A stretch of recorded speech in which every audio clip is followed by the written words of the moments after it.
वाचालं पङ्गुं लङ्घयते गिरिं यत्कृपातमहं वन्दे परमानन्दमाधवम्।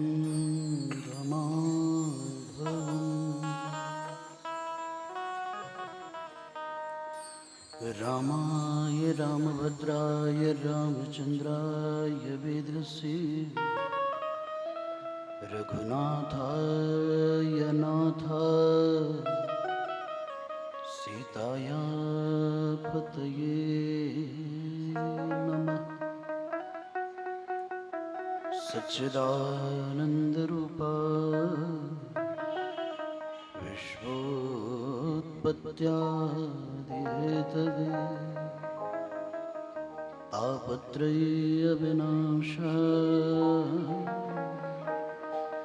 श्रीकृष्णाय वयं नमः।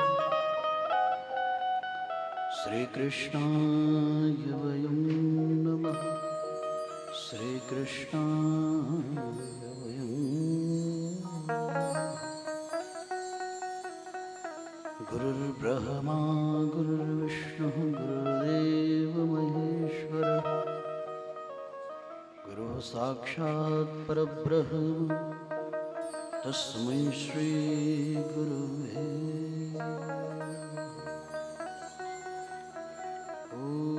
विश्वानिदेव सवितर्दुरिताम् परासुव यद्भद्रं तन्नासुव शान्तिः शान्तिः शान्तिः।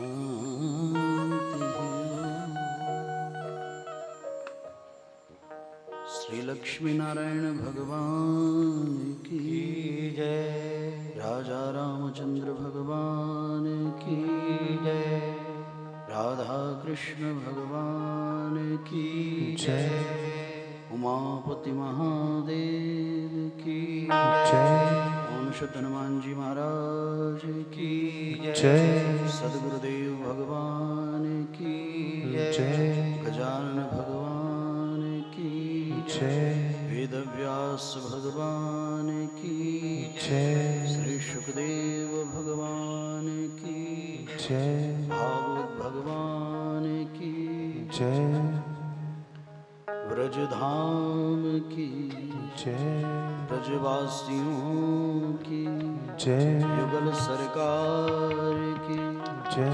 भक्त भगवान की जय। संत भगवान की जय। अनंत कोटि वैष्णवों की जय। सभी देवी देवताओं की जय। जय जय श्री राधे। जय जय श्री राधे। जय जय श्री राधे।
प्रभु की कृपा से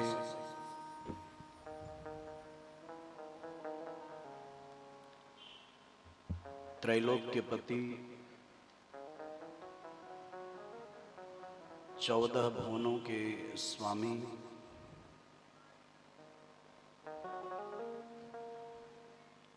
वन उपवनों के जगती तल के जीव जैव के एकमात्र कल्याणकारी हितकारी शुभकारी मंगल स्वरूप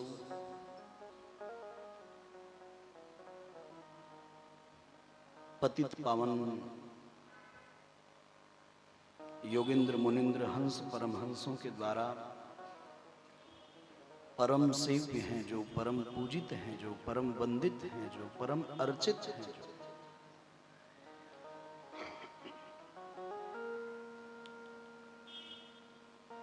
परम मान्य हैं, जो ऐसे भगवान आप तक काम विगत काम पूर्ण काम निष्काम श्याम सुंदर की महती कृपा करुणा से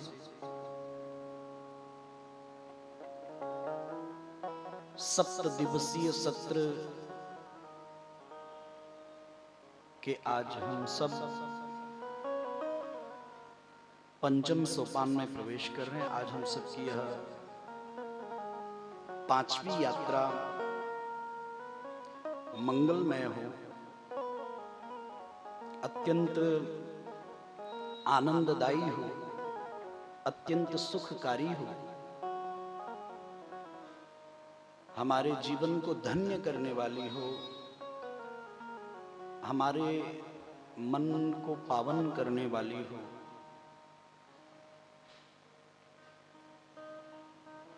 ऐसी भावना के साथ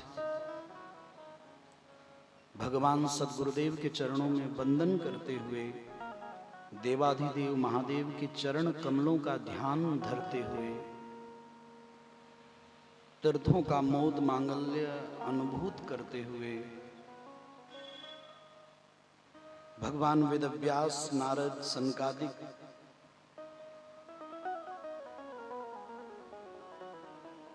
इनके पावन श्री चरणों में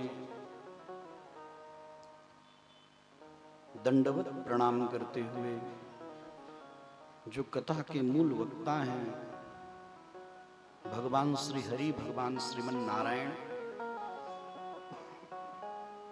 उनकी शरण लेकर उनके शरणागत होकर शरण लेके शरणार्थी होकर आज की कथा में हम सब प्रवेश पाएंगे। आप सबके अंतःकरण में, आप सबके हृदय में भगवान सच्चिदानंद श्याम सुंदर के प्रति श्रीमद् भागवत महापुराण के प्रति जो श्रद्धा है, जो निष्ठा है, जो भाव है, जो प्रेम है, आप सबके माता पिता के द्वारा दिए गए शुभ सत् संस्कार से सुसज्जित आप सबका यह जीवन, आप सबकी पारमार्थिक वृत्ति, आप सबकी यह परोपकार में चेतना आत्म मंगल, आत्म कल्याण, आत्म सुख और आत्मोद्धार के लिए यह आप सबका पावन प्रयास, जिसके वशीभूत होकर आप सब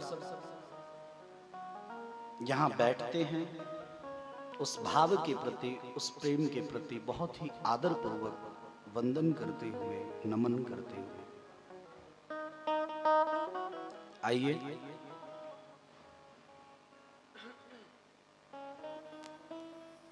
अन्य दिवसों की भांति कथा के आरंभिक नियम का निर्वाह करें।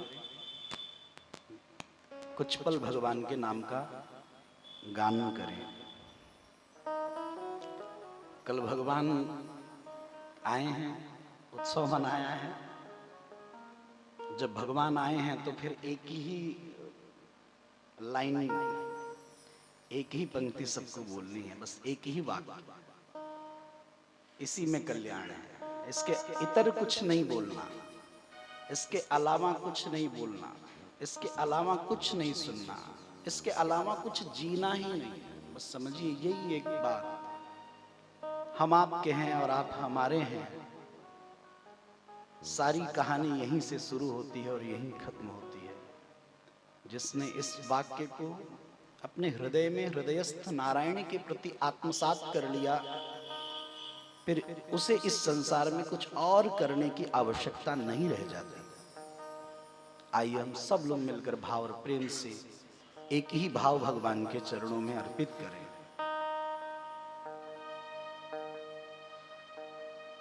ठाकुर हमरे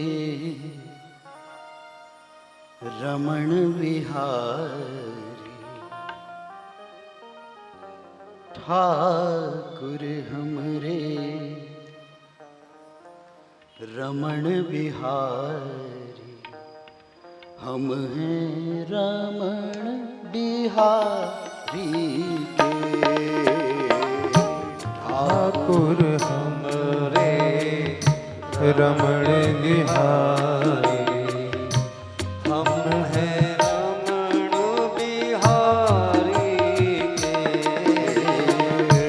ठाकुर हमरे रमण बिहारी, हम हैं रमण बिहारी के। ठाकुर हमरे रमण बिहारी, हम हैं रमण बिहारी के। ठाकुर हमरे कुंज बिहारी, ठाकुर हमरे कुंज बिहारी, ठाकुर हमरे रास बिहारी, ठाकुर हमरे दास बिहारी, हम हैं रास बिहारी के। ठाकुर हमरे रास बिहारी, हम हैं रास बिहारी तेरे। ठाकुर हमरे रमण बिहारी, हम हैं रमण बिहारी के। ठाकुर हमरे रमण बिहारी, हम हैं रास बिहारी के।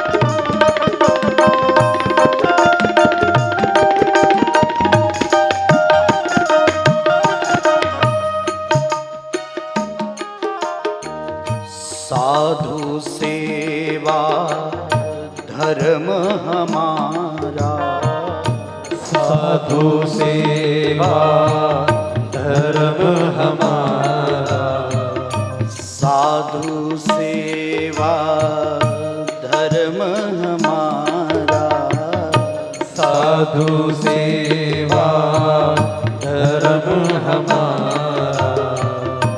कामन दुनियादारी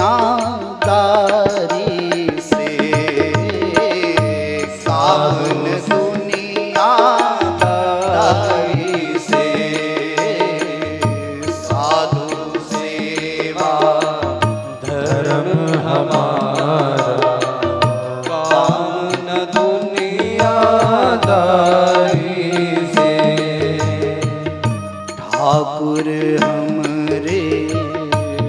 रास बिहारी ठाकुर हमरे रास बिहारी। हम हैं रास बिहारी के ठाकुर हमरे रास बिहारी। हम हैं रास बिहारी के।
भला कहो चाहे बुरा कहो, कोई भला कहो चाहे बुरा कहो, कोई भला कहो चाहे बुरा कहो, कोई भला कहो चाहे बुरा कहो, हम हो चुके रास बिहारी के, हम हो चुके रास बिहारी के, हम हो चुके रास बिहारी के। कोई भला कहो चाहे बुरा कहो, हम हो चुके रमण बिहारी के, हम हो चुके रमण बिहारी के, हम हो चुके रमण बिहारी के। ठाकुर हमरे रास बिहारी, हम हैं रास बिहारी ठाकुर हमरे रास बिहारी, हम हैं रास बिहारी के। कोई भला कहो चाहे बुरा कहो, हम हो चुके रास बिहारी के, हम हो चुके रमण बिहारी के। ये बात मुंह से तो सब लोग बोल सकते हैं, वाणी से तो ये बात सब बोल सकते हैं, लेकिन हृदय से ये बात कौन बोलेगा? दिल से सब नहीं बोल सकते। आप कहेंगे जी हम तो दिल से बोल रहे हैं, इसका मतलब आप झूठ बोल रहे हैं। हृदय से बोलना और मुख से बोलना अंतर है। आप कहेंगे कि कैसे पता चलेगा कि हम हृदय से बोल रहे हैं या नहीं? जिस दिन एक भाव परिपक्व हो जाए, जिस दिन एक भाव बिल्कुल सध जाए, जिस दिन एक भाव के बिना, उस भाव के बिना दूसरा कोई भाव हृदय में ना आए, तो समझ लेना फिर हम ये बात दिल से कह रहे हैं। और वो क्या है, वो कौन सा भाव है?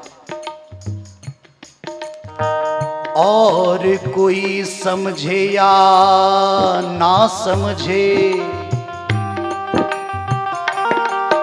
हमको इतनी समझ भली है। और कोई समझे या ना समझे, हमको इतनी समझ भली है कितनी, ठाकुर हमरे नंद लला। ठकुरानी हमारी वृषभानु लली, ठकुरानी हमारी वृषभानु लली, ठकुरानी हमारी वृषभानु लली, ठकुरानी हमारी वृषभानु लली, ठकुरानी हमारी वृषभानु लली, ठकुरानी हमारी वृषभानु लली, ठकुरानी हमारी वृषभानु लली है। जिस दिन ये बात बन जाएगी ना कि ठाकुर हमरे नंद लला हैं और ठकुरानी हमारी श्री राधिका रानी है, तो समझिए फिर ये बात दिल से ही निकलेगी। उठाइए थोड़ा थोड़ा हाथ और सब लोग मिलकर कहिए भाव और प्रेम से, ठाकुर हमरे रमण बिहारी, ठाकुर हमरे रमण बिहारी, हम हैं रमण बिहारी के। ठाकुर हमरे रमण बिहारी, हम हैं रमण बिहारी के। ठाकुर हमरे रास बिहारी, हम हैं रास बिहारी।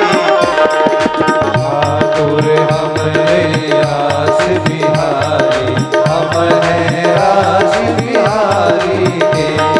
ठाकुर हमरे रास बिहारी, हम हैं रास बिहारी के। हमरे रास बिहारी, हम हैं रास बिहारी के। ठाकुर हमरे रमण बिहारी, हम हैं रास बिहारी के। हम हैं रास बिहारी के, हम हैं रास बिहारी के। हम हैं रास बिहारी के, हम हैं। श्री वृंदावन बिहारी लाल की जय।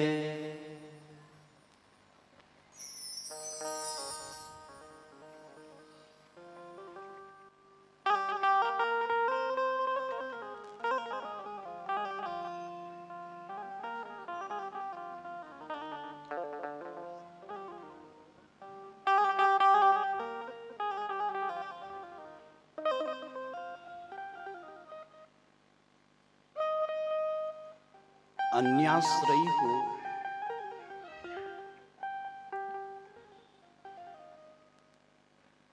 भगवद आश्रय की प्राप्ति नहीं होती।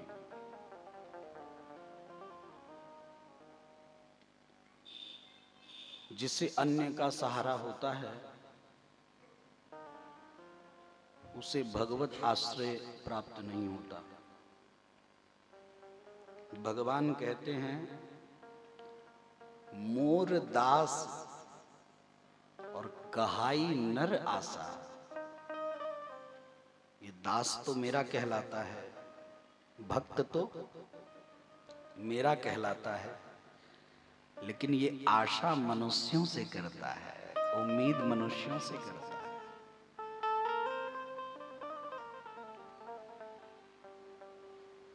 एक हृदय में बात है,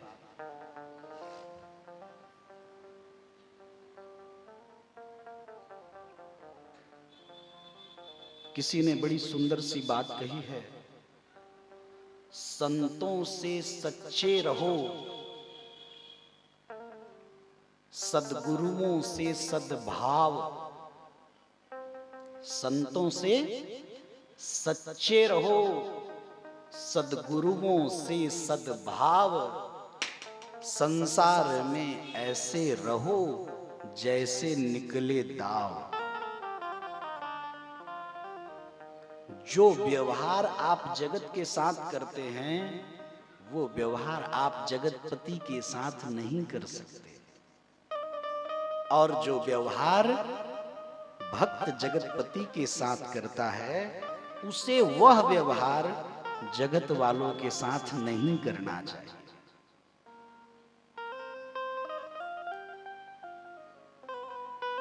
तन से सर्वोत्तम तो यह है तन मन धन से परमात्मा का ही रहा जाए, लेकिन फिर भी एक व्यवहारिकता निभाने के लिए इस समाज में, क्योंकि वेद धर्म है तो लोक धर्म भी है। समाज में रहते हैं, मनुष्य एक सामाजिक प्राणी है, तो व्यवहार में भी उसकी कुशलता होनी चाहिए। तो आप सब स्मरण रखिए, तन से सदा आपका व्यवहार जगत के प्रति हो, भगवान को कोई असुविधा नहीं होगी, लेकिन मन से आपका सदा पावन व्यवहार माधव के प्रति ही होना चाहिए, ईश्वर के प्रति ही होना चाहिए। और आप भागवत के आंगन में बैठे हैं, आप सबको इस बात पर विश्वास निसंदेह करना चाहिए कि यदि पूर्ण शरणागति हम लें और ईश्वर पर हम पूर्ण रूप से निर्भर हो जाएं, हमारी चित्त चेतना में, हमारे शुद्ध बुद्ध में, हमारे ध्यान में, हमारे मन में, हमारे बुद्धि में, हमारे चित्त में अगर केवल परमात्मा बस जाए, तो फिर ऐसे जीव का संग भगवान कभी छोड़ते नहीं है, ऐसे भक्त का साथ ईश्वर कभी छोड़ते नहीं। हाँ, तन वाले के साथ तन वाला लड़े या ना लड़े, ध्यान से सुनिए, एक पंक्ति कितनी गहरी है बहुत सरल पर समझने वाली बात है। तन वाले के साथ, शरीर वाले के साथ शरीर वाला लड़े या न लड़े, मन वाले के साथ मोहन जरूर लड़ते हैं, उसके साथ खड़े रहते हैं, डट के खड़े रहते हैं। भगवान कहते हैं मजाल है मेरे शरणागत का बाल भी यदि कोई बांका कर दे। आपने इतनी बार कथाएं सुनी, कौरव कितने थे? 100। पांडव कितने थे? 5। थोड़ा अंतर देखिए, एक तरफ 5, एक तरफ 100, लेकिन परिणाम 100 में से एक भी नहीं बचा, और 5 पांडवों में से कोई एक भी नहीं मरा युद्ध में।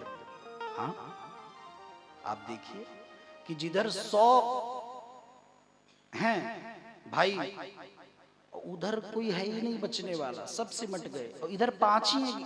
अब 5 और 100 एक साथ लड़े परस्पर, तो 5 में से एक का तो अहित हो, एक की तो क्षति हो, एक का तो नुकसान हो, एक तो मरे।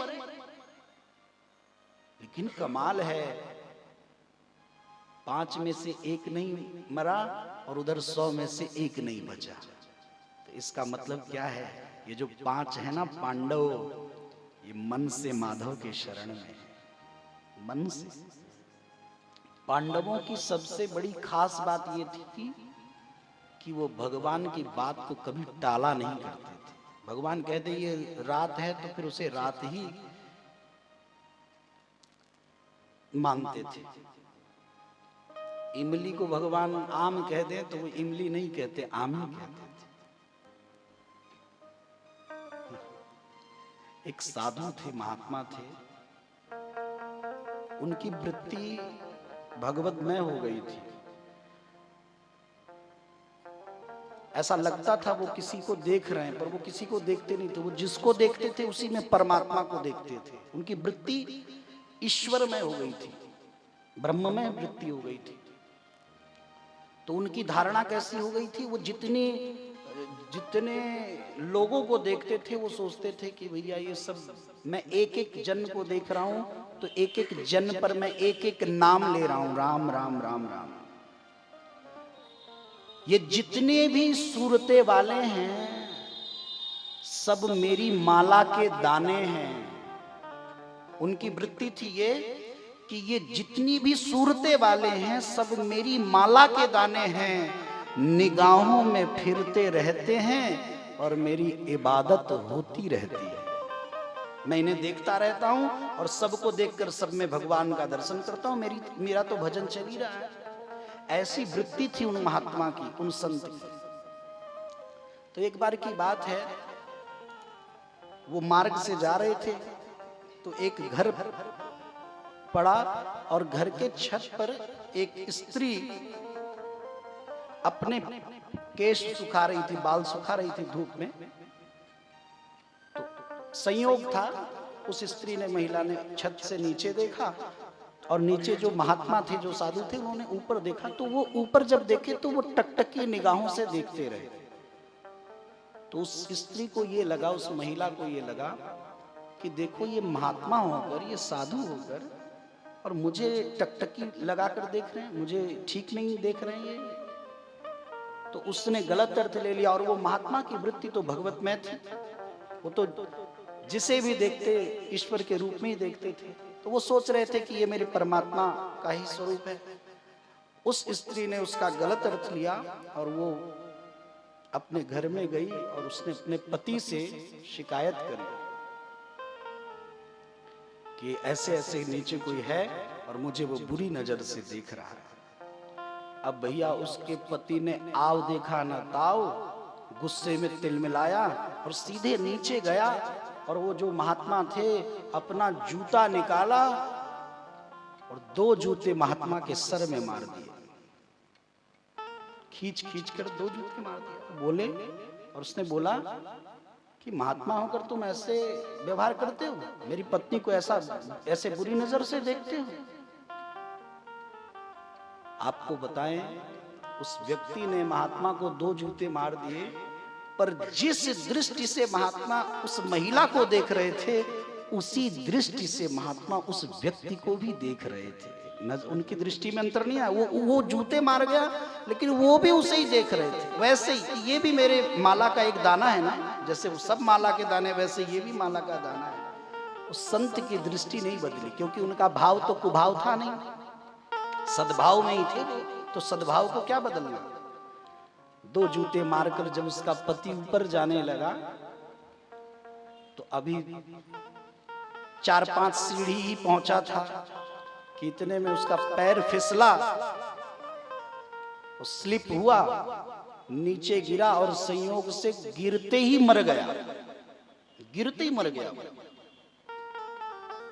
अब महिला ने शोर मचाया कि मेरे पति इसको डांटने फटकारने गए थे, इसी बाबा ने हमारे पति को मार दिया, इसी बाबा ने धक्का दिया होगा, इसी बाबा ने गिराया होगा, ऐसा उटपटांग बकने लगी। लोग इकट्ठे हो गए। तो जब लोग इकट्ठे हुए तो बोले, महात्मा ये क्या बात है, आप सच बताओ, आप तो साधु हो, संत हो, सच बोलो, आपसे तो झूठ की आशा नहीं करते।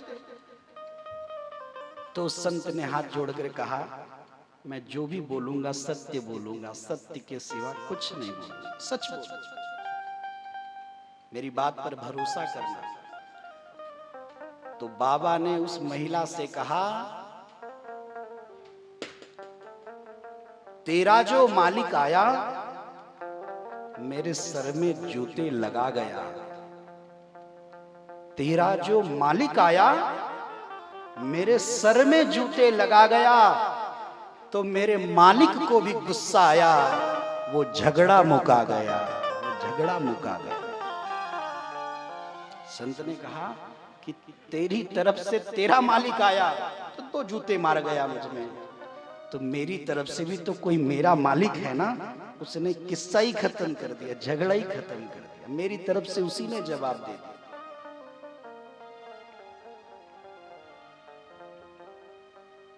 जब आप लड़ेंगे तो आप हार जाएंगे, ये लिख लीजिए। जब आप लड़ेंगे तो आप निश्चित हार जाएंगे, लेकिन आपकी तरफ से यदि परमात्मा लड़ेंगे, प्रभु लड़ेंगे, तो मजाल है कि आप हार जाएंगे।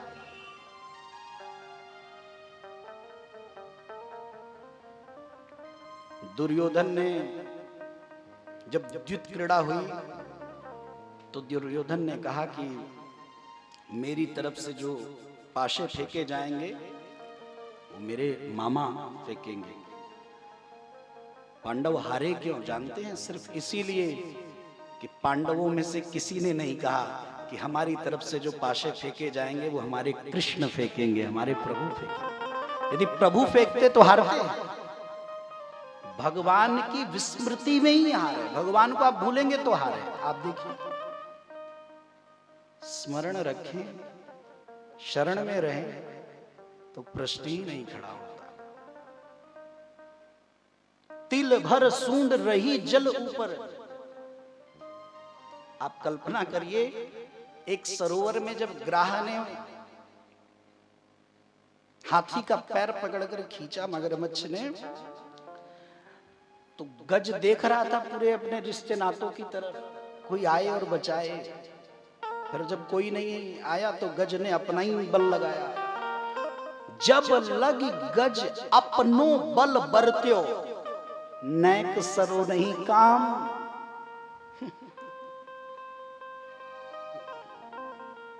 जब लग गज अपनो बल बरत्यो, नैक सरो नहीं काम। और निर्बल हुए श्री राम पुकार्यो, आए आधे नाम। सुनेरी मैंने निर्बल के बलराम।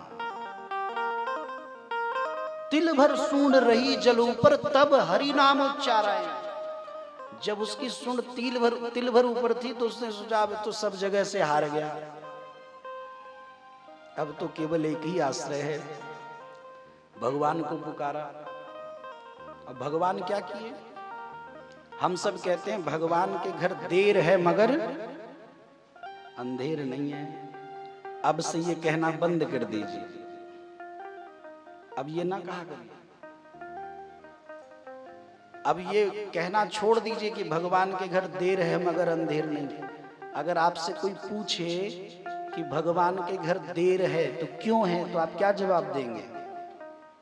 भगवान किसी ऐसी गाड़ी से आते हैं जिसका टायर पंचर हो जाता हो, ऐसी गाड़ी से आते हो जिसका डीजल पेट्रोल खत्म हो जाता हो। भगवान ऐसे रास्ते से आते हैं जहां ट्रैफिक मिलता हो।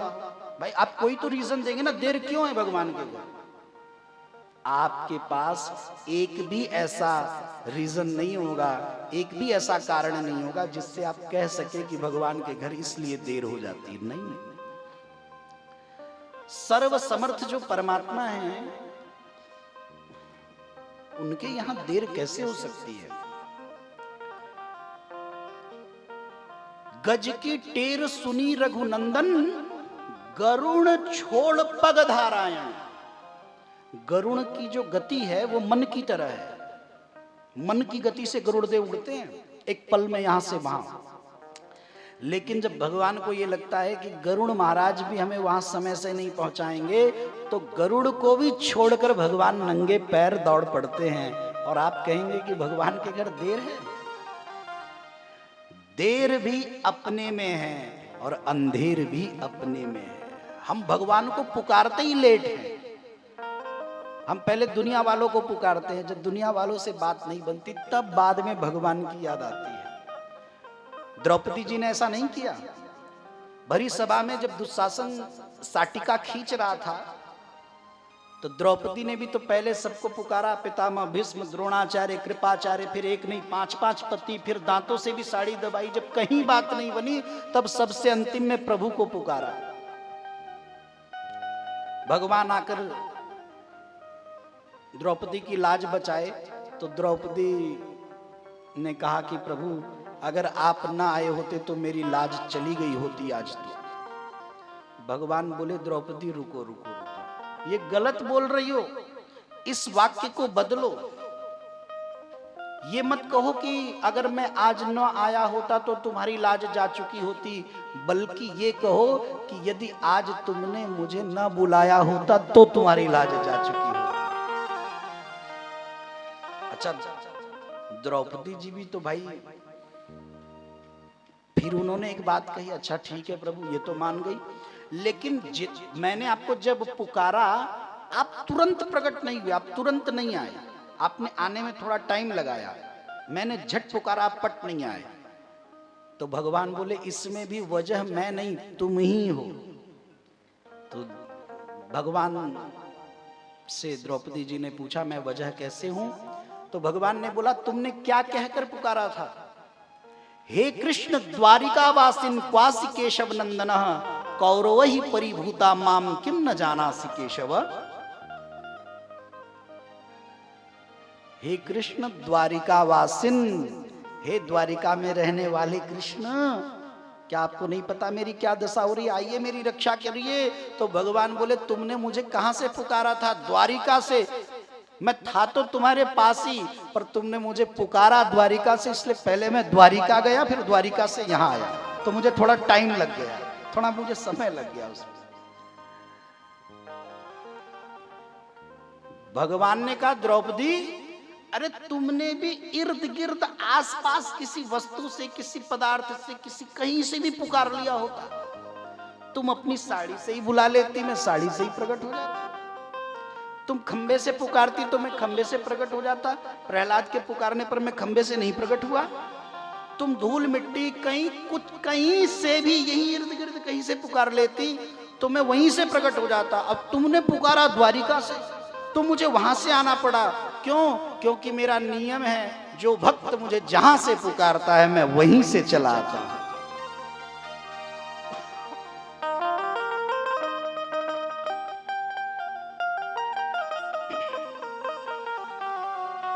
जो भक्त मुझे जहां से पुकारता है मैं वहीं से चला आता हूं।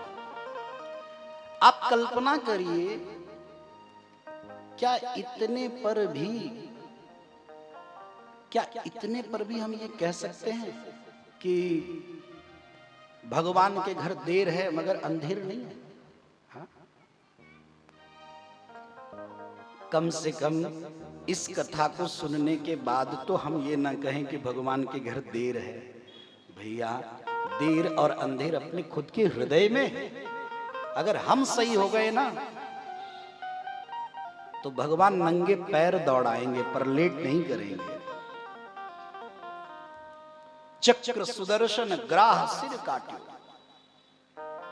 ग्राह का मस्तक काट दिया भगवान ने, गज को मुक्त किया।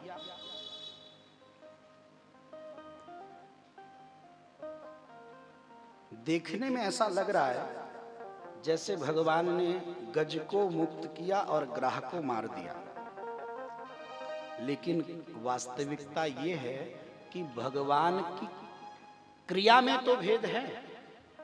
भगवान की क्रिया में भेद है पर फल में कोई भेद नहीं है। एक को भगवान बचा रहे हैं, दूसरे को मार रहे हैं। क्रिया में भेद तो है, लेकिन मरने के बाद जैसे ग्राह मुक्त हो गया वैसे गज भी मुक्त हो गया, क्योंकि दोनों के दोनों ही श्रापित थे संत के श्राप से। ग्राह जो था वो हुहू नाम का गंधर्व था, सबको डराया करता था और खूब हंसा करता था, ठिठोली किया करता था, खूब विनोद किया करता था। एक दिन एक ऋषि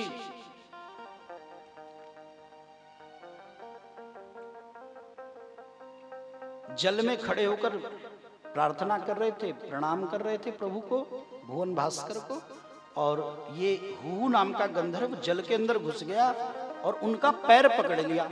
वो संत तो अंदर से भाई डर गए, उछल के कूद कर बाहर गए। तो ये हू नाम का जो गंधर्व था ये हंसता हुआ बाहर निकला और बोला कि महाराज कैसा लगा? तो संत तो डर गए थे भाई, सोचे कोई मगरमच्छ ना पैर पकड़ लिया हो। तो बोले कि तुम ऐसा मजाक किए, तुम मेरे साथ ऐसा विनोद किए, तुम्हारे पास कोई कामकाज नहीं है, जब देखो तब यही सब करते रहते, जाओ। इतने क्रोध में हुए, उनको श्राप ही दे दिए, जाओ तुम मगर हो, तुमने मगर की तरह मेरा पैर पकड़ा, तुम मगर ही हो जाओ। उसने फिर क्षमा मांगी, प्रार्थना की। तो बोले जब जाओ, तुमको पैर पकड़ने की आदत है ना, तो तुम इसी तरह पैर पकड़ते रहो, किसी दिन पैर पकड़ने से ही तुम्हारा उद्धार हो जाए। और ये मगर ने आज फिर गज का पैर पकड़ा। लेकिन ध्यान से सुनिए, पैर पकड़ने से उद्धार तो होगा, लेकिन सबके पैर पकड़ने से उद्धार नहीं होगा। पैर केवल दो के ही पकड़े जाए तो उद्धार निश्चित है। या तो भगवान के पैर पकड़े या तो भगवान के भक्तों के पैर पकड़े। तो गज भी भगवान का भक्त ही है। वैसे पूर्व जन्म में ये भी इंद्रद्युम्न नाम का राजा था, ये भी श्रापित हुआ, पर ये देखता रहता था वन में, सब ऋषि मुनि महात्मा सब भगवा वेशधारी राम राम किया करते थे, तो ये भी भक्ति में ही था। और तभी इसने गज ने गोविंद को पुकारा था।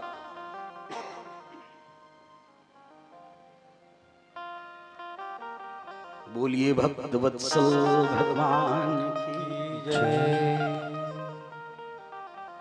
एक बार की बात है,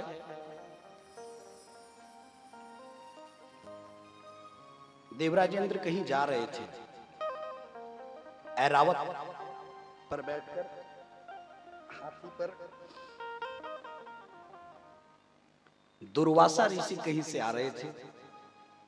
तो दुर्वासा ऋषि के गले में भगवान की एक माला थी प्रसादी के रूप में। तो संत की ये भावना रहती है कि जो प्रसादी हमें मिली है वो लोगों को भी मिल जाए, भक्तों को भी मिल जाए, उनका भी कल्याण हो, उनका भी हित हो। तो दुर्वासा जी ने वो माला इंद्र की ओर फेंक दी। इंद्र तो महाराज मस्ती में चल ही रहे थे, उन्होंने उस माला को पहनना तो बहुत दूर की बात है, माथे से भी नहीं लगाई वो माला। उन्होंने क्या की, इंद्र ने वो माला लेकर हाथी के सूंड में डाला। जब इंद्र देवताओं के राजा होकर उसका सम्मान न कर सके, तो बेचारा वो पशु होकर क्या सम्मान करेगा, हाथी क्या सम्मान करेगा। उस हाथी ने आधी माला तो अपने दांत से चबा ली, आधी माला धरती पर पटक दी, और जो धरती पर गिरी उसको हाथी ने पैर से रौंद दिया। कोई दूसरे महात्मा होते तो इंद्र महाराज बच भी जाते, और वो थे दुर्वासा जी। दुर्वासा जी तो इसी के लिए प्रसिद्ध ही हैं, कब क्रोध आ जाए उनको, कब श्राप दे भैया। दुर्वासा जी से सब दूर ही रहते थे। हाँ, दुर्वासा जी ने श्राप दे दिया, इंद्र तुम्हारी मति भ्रष्ट हो गई है, तुम्हें तुम्हारे ऐश्वर्य पर इतना गुरूर हो गया है, इतना अभिमान हो गया है कि तुम्हें परमात्मा की प्रसादी का भी महत्व सूझ नहीं रहा है, तुम्हारी मति भ्रष्ट हो गई है। जाओ, जिस ऐश्वर्य से तुम परिपूरित हो और जिस ऐश्वर्य से तुम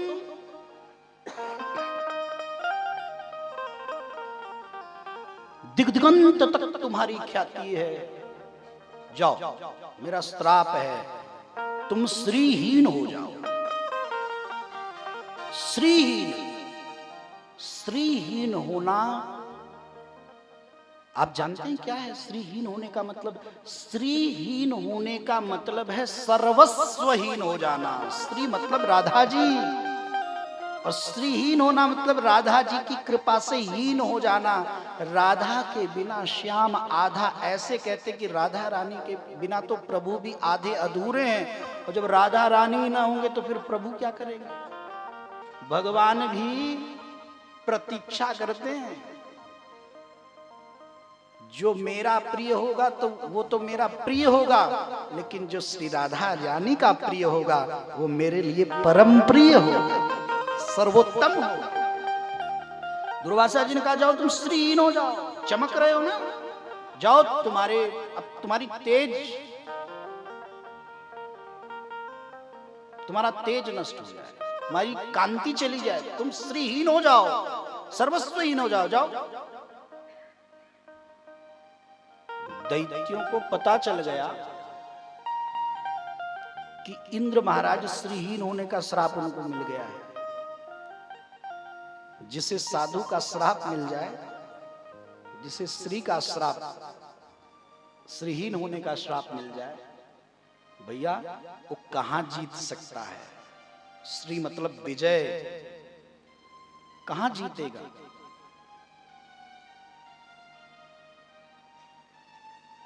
धावा बोल दिए दैत्य, देवता वहां से भागे, स्वर्ग छोड़कर गुफा में जाकर छिप गए। देवता गए भगवान के पास कुछ महीने बाद, बोले प्रभु हम कब तक बेघर रहेंगे, ये दैत्यों का कुछ अता पता होता नहीं, कब आक्रमण कर कर बार बार हमारा घर ही छीन लेते। अच्छा, एक इसके पीछे एक घटना और है, एक छोटी सी कथानक और है। एक बार श्री जी भगवान नारायण से कहती हैं कि प्रभु आज मेरे मन में ना दो बातें आ रही हैं। तो दो बातें जब आ रही हैं मन में, तो मैं सोच रही हूं वो दोनों बातें आपसे व्यक्त कर दूं। भगवान बोले कि हाँ देवी, तुम तो मुझसे सब कुछ व्यक्त कर सकती हो, बताओ दो बातें मन में क्या है। तो लक्ष्मी जी बोली कि प्रभु धरती वाले सब अपना अपना जन्मदिन मनाते हैं, बर्थडे सेलिब्रेट करते हैं, हम तो अपना जन्मदिन नहीं मनाते, हमारा हैप्पी बर्थडे हमको मनाना चाहिए। हाँ, भगवान मुस्कुराए, अच्छा हमको अपना जन्मदिन, अच्छा। और दूसरी बात क्या है? लक्ष्मी जी बोली ये दुनिया वाले हैं ना जो धरती पे रहते हैं, बोले हाँ, ये अपने शादी की सालगिरह भी मनाते हैं, हाँ? हम नहीं मनाते, वर्षगांठ मनानी चाहिए। तो भगवान बहुत गदगद हुए, मुस्कुराए। भगवान बोले देवी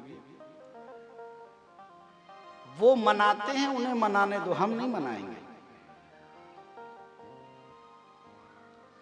भगवान जब ऐसा बोले तो लक्ष्मी जी बोली क्यों?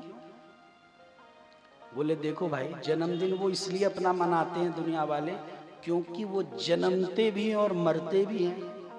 हम और आप क्या मनाएं? न हमको जन्मना ही है न हमको मरना ही है। तो जन्म, वो तो जन्मदिन मरण दिन दोनों मनाते हैं, पुण्यतिथि भी मनाते हैं। हमारी तो भैया स्थिति एक ही है, तो हम क्या मनाएं? तो बोले प्रभु वर्षगांठ, बोले वो शादी की सालगिरह इसलिए मनाते हैं क्योंकि वो पति पत्नी आपस में जान रहे होते हैं। टूटा पत्ता डाल से ले गई पवन उड़ाए, अब के बिछुड़े कब मिलेंगे दूर पड़ेंगे जाए। वो पति पत्नी धरती के जान रहे होते हैं कि अब की बार तो मिल गए हैं, अब की जब बिछड़ेंगे तो पता नहीं देवता जी कहाँ रहेंगे, देवी जी कहाँ जाएंगे। पति पत्नी ऐसे बिछड़ेंगे कि उनके मिलने की दोबारा संभावना भी नहीं रहेगी।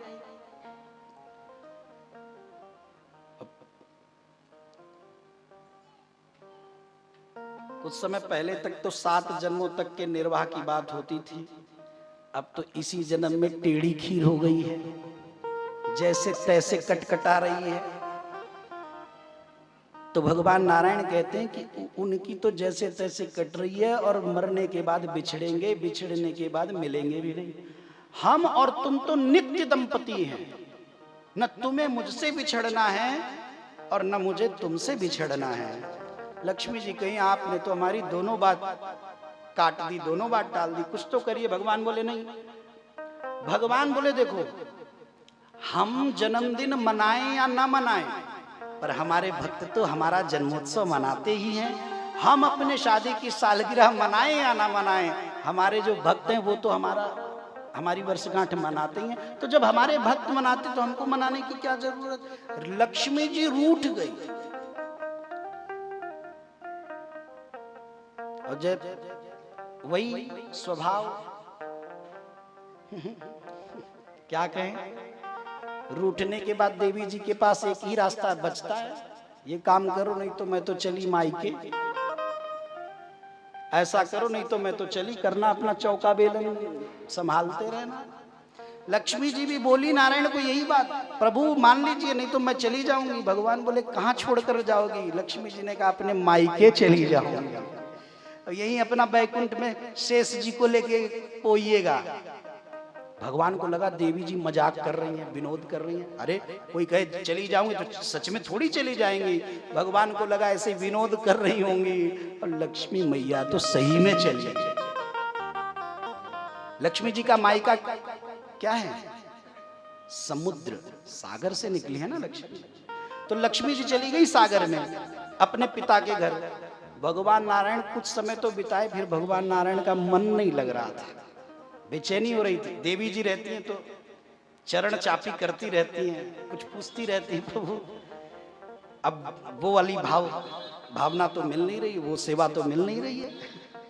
आपने देखा है, आपने लक्ष्मी जी को भगवान की चरण चाहती नित्य ही वो करती है। आपने कभी दूसरी छवि नहीं देखी होगी, चरणों में बैठे चरण दबाती रहेंगे और भगवान उसका आनंद लेते रहते हैं। मन की भावना भी परस्पर व्यक्त हो जाती। अब भगवान का मन नहीं लग रहा था, बहुत दिन बीत गए, इतने में देवता चले आए, बोले प्रभु ऐसी समस्या है। भगवान बोले बस ठीक है, अब तो एक पंथ दो काज होगा। हमारी देवी जी कहीं चली गई, अब उनको ढूंढना भी तो है। तो भगवान ने एक रास्ता दिखाया देवताओं को, बोले सुनो इधर आओ, जाओ दैत्यों के साथ मित्रता करो। देखिए किसके साथ मित्रता करने के लिए आज प्रभु बोल रहे हैं, देवताओं से कह रहे हैं दैत्यों से संधि करो, मित्रता करो, यारी करो। देवता बोले महाराज दैत्यों से हम मित्रता करें? अरे जाएंगे तो हमें पीटेंगे पकड़ के वो। भगवान बोले नहीं, आज तुम मित्रता करो, आज तुम्हारी दैत्यों के साथ मित्रता पक्की हो जाएगी। बोले कैसे? बोले बस जाकर दैत्यों से कहना कि चलो हम दोनों भाई मिलकर समुद्र मंथन करते हैं, और जब समुद्र मंथन करेंगे तो उसमें से अमृत निकलेगा और हम दोनों भाई पीकर अमर हो जाएंगे। लोभ बहुत कुछ कराता है, लोभ देना, अमृत का लोभ। देवता गए दैत्यों के पास, जाकर सारी बात बताई और उन्होंने कहा कि देखो हम हैं तो भाई भाई ही। आप सब ने सुना कि देवता और दैत्य दोनों सगे भाई हैं, इनके पिता एक ही है, बस इनकी माताएं अलग अलग हैं।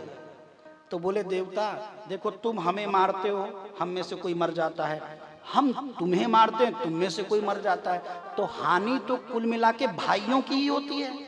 तो सुनो हम समुद्र मंथन करेंगे, उसमें से अमृत निकलेगा, दोनों मिलकर बांटकर पी लेंगे, इससे क्या होगा, अमर हो जाएंगे। अगर आगे भविष्य में लड़े भिड़े भी तो कम से कम थोड़ी बहुत चोट आएगी, कम से कम मरेंगे तो नहीं,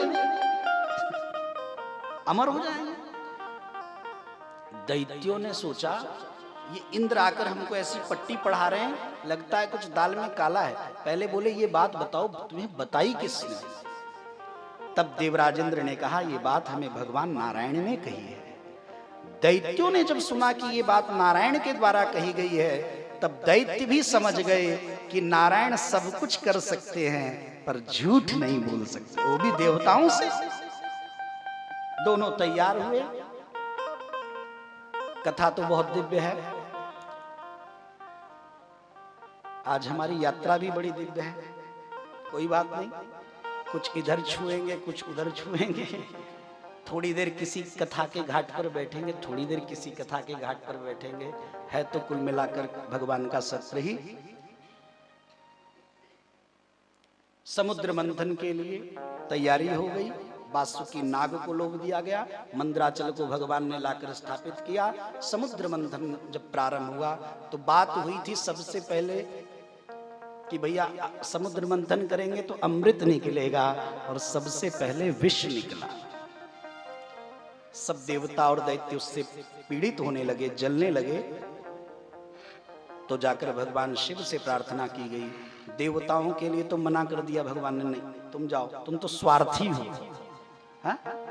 भगवान देवता को बोले तुम स्वार्थी हो। देवता बोले प्रभु पहले ही मना कर दे रहे हैं, क्यों? तो भगवान शंकर ने एक बहुत बढ़िया बात पूछी। बोले एक बात बताओ। देखिए क्या पूछते हैं भगवान शंकर, कहते हैं एक बात बताओ, ये जो विष निकला तो फटाफट लिए दौड़े चले आए, सही सही बताओ अमृत निकलता तो आते? अब देवता क्या बोले? बोले प्रभु हमने मन में सोच रखा था अमृत निकलेगा तो आपको भी देंगे। भगवान बोले जाओ यहां से, चलो निकलो। दैत्य भगवान के चरणों में लेटे, जो दैत्यगण थे वो भगवान के चरणों में लेट गए। दैत्य लेटते ही भगवान शिव से बोले, बोले प्रभु रुकिए रुकिए रुकिए, इससे पहले आप कुछ उधर से बोले, पहले हम बोल दे। शंकर भगवान बोले अच्छा तुम ही बोलो पहले। तो बोले देखिए प्रभु, जिन देवताओं को आपने मना किया ना, इनके पास दो ऑप्शंस और हैं, दो विकल्प और हैं। आपने मना कर दिया, ये ब्रह्मा के पास चले जाएंगे, अगर वो भी मना कर देंगे तो ये नारायण के पास चले जाएंगे, हमारे पास आपको छोड़कर कोई दूसरा ऑप्शन नहीं, हमारे भूतनाथ तो आप ही हैं। आप हमको मना कर देंगे तो हम तो भोली सी वाणी पर भोले बाबा रीझ गए। रा कहा, रा कहते ही भगवान शिव का मुख खुला, विष को गोलाकार किया, मुख में रखा और उसके बाद मां कहा, मां, मुख बंद हो गया। दुनिया में कोई भी आदमी बिना मुंह खोले रा नहीं बोल सकता, और दुनिया का कोई भी व्यक्ति बिना मुंह बंद किए मां नहीं बोल सकता। तो जब रा बोले तो मुख खुल गया, विष रख के मां बोले तो मुख बंद हो गया। जब विष उतरने लगा तो शंकर भगवान ने सोचा, रे भैया विष तो बड़ी दिक्कत दे रहा है, मुझे नहीं, मेरी भावना को। बोले कैसे? बोले अगर इसे उगल दूं, ये बाहर कर दूं, तो दुनिया वाले जले, देवता जले, दैत्य जले और संसार वाले जगत के लोग पीड़ित हों। और अगर इस विष को अंदर उतारूं, कंठ से नीचे ले जाऊं, तो नीचे हमारे हृदय में प्रभु विराजमान है, इस विष की से उनको भी क्षति पहुंचेगी, उनको कष्ट होगा। भगवान शंकर ने वहीं विष रोक लिया। कहां? कंठ में रोका। भक्तों ने जय जयकार किया, कंठ में रोकती कंठ भगवान का नीला पड़ गया। भगवान के भक्तों ने जय घोष किया, बोलिए नीलकंठ भगवान की जय, नीलकंठ महादेव की जय। मजे की बात क्या है? मजे की बात है कि भगवान शिव ने जहर पिया तो शिव जी के कई नामों में उनका एक नाम और ऐड हो गया, बढ़ गया। जीव और शिव में कोई क्या अंतर है? कोई पूछे तो क्या बताएंगे? आप क्या बताएंगे ये तो आप जानिए। अगर मुझसे कोई पूछे कि आप बताइए तो मैं तो यही कहूंगा, बोले जीव यदि जहर पी ले तो धरती से एक नाम घट जाता है, और अगर शिव जहर पी ले तो उनके कई नामों में एक नाम बढ़ जाता है। इतना ही अंतर।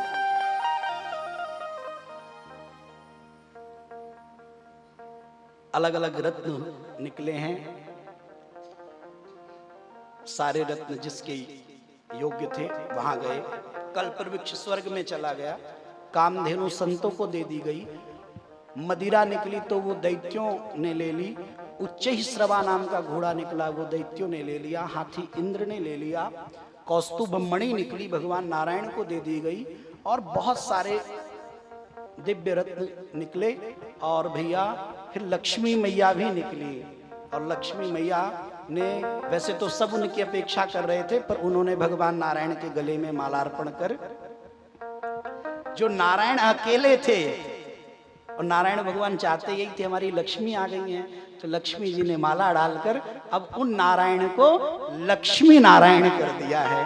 बोलिए लक्ष्मी नारायण भगवान की।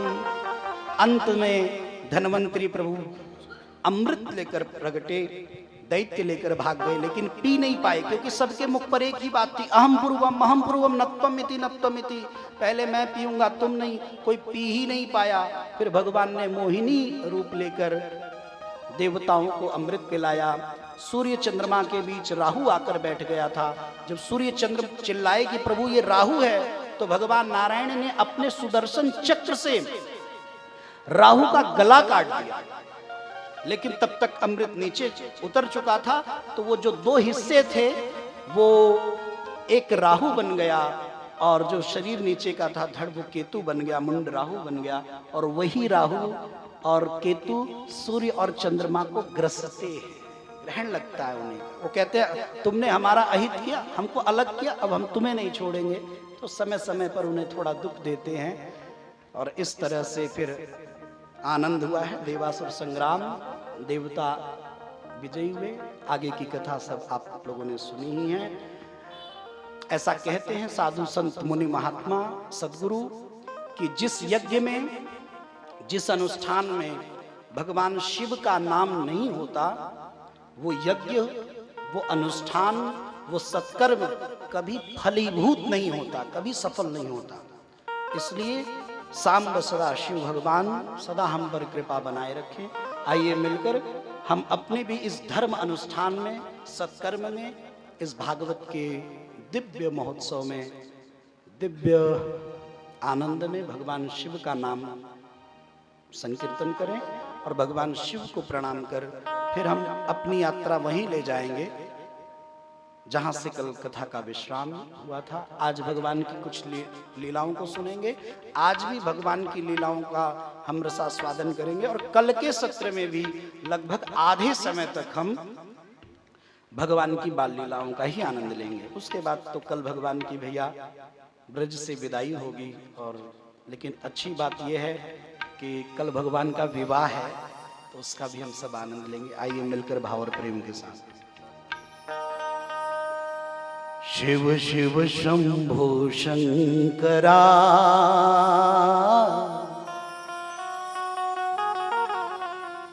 हर हर हर महादेव हरा। शिव शिव शंभो शंकरा, हर हर हर महादेव हरा। शिव शिव शंभो शंकरा, हर हर हर महादेव हरा। शिव शिव शंभो शंकरा, हर हर हर महादेव हरा। शिव शिव शंभो शंकरा, हर हर हर महादेव हरा। हर हर हर महादेव हरा, हर हर हर महादेव हरा। हर हर हर महादेव हरा, हर हर हर महादेव हरा। हर हर हर महादेव हरा, हर हर हर महादेव हरा। हर हर हर महादेव हरा, हर हर हर महादेव हरा। शिव शिव शंभो शंकरा, हर हर हर महादेव हरा। शिव शिव शंभो शंकरा, हर हर हर महादेव हरा। शिव शिव शंभो शंकरा, हर हर हर महादेव हरा। बोल शंकर भगवान की।